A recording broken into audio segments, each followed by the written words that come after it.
कि कम अमाउंट के अंदर बोलता है कि आप कम अमाउंट के अंदर जो है हमसे आगे बाय करो चीजें। तो आपने फाइंड करने होते हैं ऐसे छोटे ब्रांड्स जिसके ऊपर आप जाके जो है आसानी के साथ अप्रूवल लेके उनकी प्रोडक्ट्स को फाइंड करने के बाद आप देख सकें कि उसके अंदर आपको 10% 20% मार्जिन अगर देखने को मिल रहा है तो आप ऐसे ब्रांड की प्रोडक्ट के साथ जा सकते हैं। अगर आप एक ब्रांड को अप्रोच कर रहे हैं तो आपकी जो अप्रोच है वो खाली एक ब्रांड तक रहेगी। अगर आप 100 ब्रांड्स को अप्रोच करेंगे तो आपकी अप्रोच 100 ब्रांड्स तक ही रहेगी, ठीक है। अगर आपने कोई ऐसा एक डिस्ट्रीब्यूटर फाइंड कर लिया और उस डिस्ट्रीब्यूटर को अप्रोच कर रहे हैं ना, तो उस डिस्ट्रीब्यूटर के पास सिर्फ एक ब्रांड की प्रोडक्ट नहीं होगी, उस डिस्ट्रीब्यूटर के पास मल्टीपल ब्रांड्स की प्रोडक्ट हो सकती है। जिस ब्रांड की मैंने आपको मिसाल दी थी जिसने 1 करोड़ का अपना खर्च किया था किसने, पेप्सी के ऊपर, या उसके पास खाली 1 करोड़ है, वो खाली पेप्सी के ऊपर ही बैठा हुआ डिपेंड हो कि उसकी पेप्सी बिकेगी तो उसको प्रॉफिट मिलेगा। भाई जो 1 करोड़ खर्च कर सकता है उसका फंड कितना होगा, लगा है होगा ना, ठीक ठाक फंड। मतलब ऐसे 50 या 100 ब्रांड और भी लेके बैठा हुआ होगा वो खाली पेप्सी पर डिपेंड नहीं कर रहा ना कि मुझसे पेप्सी परचेज की है तो ही मैं एस्टैब्लिश होऊंगा, अदरवाइज नहीं होगा। वो अपने 50 और 100 और भी ब्रांड लेके बैठा होगा डिस्ट्रीब्यूटर। तो इसी तरह यूएसए मार्केट के अंदर जो डिस्ट्रीब्यूटर होते हैं उनके पास भी आपको मल्टीपल ब्रांड देखने को मिल जाएगा। अगर आप उनके पास जाएंगे और उनसे अप्रूवल देंगे तो आपको सिर्फ एक ब्रांड देखने को नहीं मिलेगा, आपको मल्टीपल ब्रांड देखने को मिल जाएंगे। जब मल्टीपल ब्रांड देखने को मिल रहे हैं, अब मिसाल दे रहा हूँ कि पेप्सी जो ब्रांड है आपको मिसाल बताई, क्या उसकी एक ही ड्रिंक है? मल्टीपल ड्रिंक्स है ना भाई, मल्टीपल क्वांटिटीज आती है ना भाई। रेगुलर आती है 500 ml, 1 लीटर, 1.25 लीटर, 1.5 लीटर, फिर उसके बाद जंबो आती है, डिफरेंट क्वांटिटीज आती है ना, ऐसे ही है। तो अभी ये साइज की बात कर ली हमने, कोल्ड ड्रिंक तो एक ही है ना पेप्सी, लेकिन साइज का फर्क है। लेकिन इन साइजेस की वजह से उसकी सारी प्रोडक्ट्स अलग अलग हो गई, तो कितनी प्रोडक्ट्स होंगी? तकरीबन 5 से 7 प्रोडक्ट्स होंगी, ऐसे ही है। तो 5 to 7 प्रोडक्ट्स खाली एक ब्रांड लेके बैठा हुआ है। अभी मिसाल है, मैंने यूनिलीवर का आपका नाम सुना होगा, जो हम घर में जो चीजें इस्तेमाल कर रहे होते हैं, जैसे टपाल हो गया या जो भी सोप वगैरह होगा या ऑयल वगैरह होगा, कौन बना रहा है? कोलगेट हो गया, कौन बना रहा है? ये सब यूनिलीवर बना रहा है। यूनिलीवर बना के अपनी प्रोडक्ट्स को एक ब्रांड का नाम देके मार्केट में सेल कर रहा है। मिसाल है, मैंने यूनिलीवर का जो है क्या ले लिया, जो है अप्रूवल ले लिया। यूनिलीवर मैन्युफैक्चरर भी है, यूनिलीवर ब्रांड भी है, यूनिलीवर डिस्ट्रीब्यूटर भी है, ठीक है।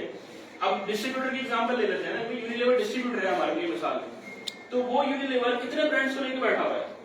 मतलब 1000 प्लस ब्रांड्स को लेकर बैठा हुआ है। अगर उसकी एक ब्रांड के पास 7 प्रोडक्ट्स हैं या 10 प्रोडक्ट्स हैं, तो 1000 ब्रांड्स के पास कितनी प्रोडक्ट्स हो गई? 10,000 प्रोडक्ट्स। मिसाल अगर आपने एक ब्रांड को अप्रोच किया, डायरेक्टली ब्रांड को अप्रोच किया, तो आपकी अप्रोच सिर्फ अगर उस ब्रांड के ऊपर है तो सिर्फ 10 प्लस प्रोडक्ट्स के ऊपर ही अप्रोच है ना आपकी खाली। बट अगर आपने ऐसे कोई अच्छे डिस्ट्रीब्यूटर को अप्रोच किया तो आपने कितने ब्रांड्स को अप्रोच कर लिया? 1000 ब्रांड्स। 1000 ब्रांड्स को अप्रोच करने का क्या मतलब, कितनी प्रोडक्ट्स को अप्रोच कर लिया? 10,000 प्रोडक्ट्स को अप्रोच कर लिया। क्या 10,000 प्रोडक्ट्स के अंदर से आपकी एक प्रोडक्ट नहीं है जिसके ऊपर आप अपनी इन्वेस्टमेंट लगा के उसको प्रॉफिट कमा सके? मिल सकती है नहीं मिल सकती? भाई ब्रांड की तो समझ आती है ना कि आप बोल सकते हैं सर 10 ही तो प्रोडक्ट है, 10 प्रोडक्ट में क्या मिलेगा हमें? कुछ नहीं मिल सकता। ऐसे भी हम 100 ब्रांड को अप्रोच करें तो चाहे बात बन रही है। भाई डिस्ट्रीब्यूटर को जब अप्रोच कर रहे हैं और वहां पे 10,000 प्रोडक्ट आप अगर निकालेंगे तो 10,000 में एक प्रोडक्ट तो आपकी मतलब की होगी जिसके ऊपर आप अपनी इन्वेस्टमेंट को यूटिलाइज करते हैं, उसमें जो है प्रॉफिट कमा सके, ऐसे ही है ना। तो ये स्ट्रेटेजी होनी चाहिए आपको। Amazon होलसेल की हमने बात कर ली है। What is Amazon wholesale? The wholesale selling model with Amazon FBA services. अच्छा, FBA क्या होता है?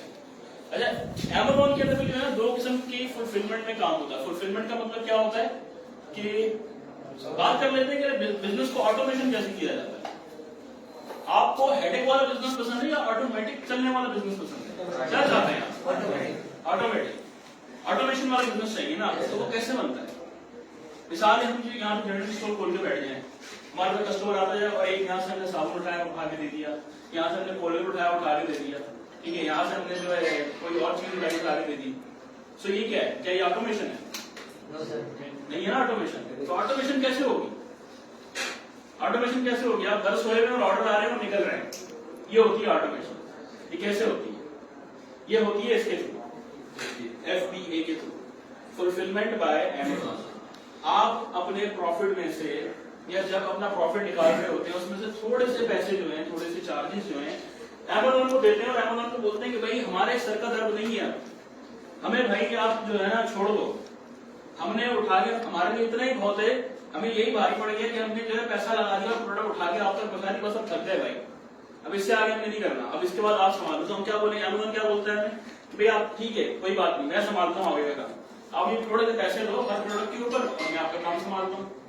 तो ये जो पैसे होते हैं ना जो आपने एफबीए में देने होते हैं, ये आप कैलकुलेट करते हैं, अपना प्रॉफिट मार्जिन निकालते हैं। जब अपना प्रॉफिट मार्जिन आप निकालते हैं तो एफबीए की फीसेस भी उसमें कैलकुलेट कर रहे होते हैं कि भाई अगर मैं इस पे इतना कमा रहा हूँ और इसमें से मैं इतना